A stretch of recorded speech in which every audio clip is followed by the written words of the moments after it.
Ժողովուրդ ջան, հունիսի 7-ը լինելու է մեր բոլորի հաղթանակի օրը։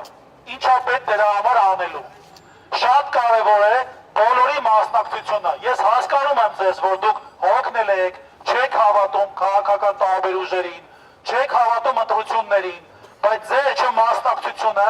ձեր ընտրություններին չգնալը պարզապես լինելու է ջրաղացին ջուր լցնել Նիկոլ Փաշինյանի վերարտադրման։ Ես ձեր բողոքը, ձեր դժգոհությունը լավ հասկանում եմ, ընկալում եմ, բայց փորձեք հունիսի 7-ին ձեզ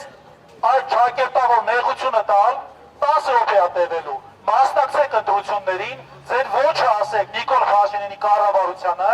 եւ այդպիսով կարձանագրվի այս խարանի եւ այս անպատիվ արտաքին քաղաքականության եւ ոչ միայն իրականության վերջը։ Մեզ համար շատ կարևոր է նաեւ այս ապօրինությունների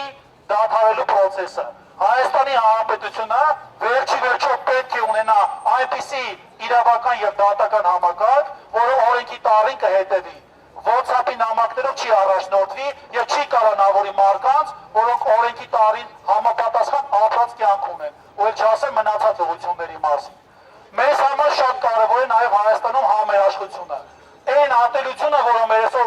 մեր երկրում կա, այն թշնամանքը, հասարակ բան, ընտանիքի անդամները իրար չեն խոսում, չեն շփվում, որովհետև մեկը աջակցում է Նիկոլ Փաշինյանին, մյուսը մեկ այլ քաղաքական ուժին։ Սա անընդունելի է։ Հայ ժողովուրդը այսքան պառակտված չի եղել, հայ ժողովուրդը այսքան թշնամացած չի եղել միմյանց հանդեպ, որքան այս վերջին մի քանի տարում է։ Նիկոլ Փաշինյանը գերազանցիկի պես այս ատելության գիծը տանում է եւ խորացնում է այն ջրբաժանը մեր ժողովրդի մեջ, որ եթե դուք մեր հետ չեք, ուրեմն դուք պետության դեմ եք։ Իրականում բայց Նիկոլ Փաշինյանն է պետության դեմ։ Ինքը իր վարած արտաքին քաղաքականությամբ, այդ թվում նաեւ ներքին քաղաքականությամբ բազմիցս ապացուցել է, որ ոչ հայի հետ կապ ունի, ոչ Հայաստանի հետ կապ ունի, ոչ էլ առավել եւս հայերենիքի հետ կապ ունի։ Իր հիմնական նպատակը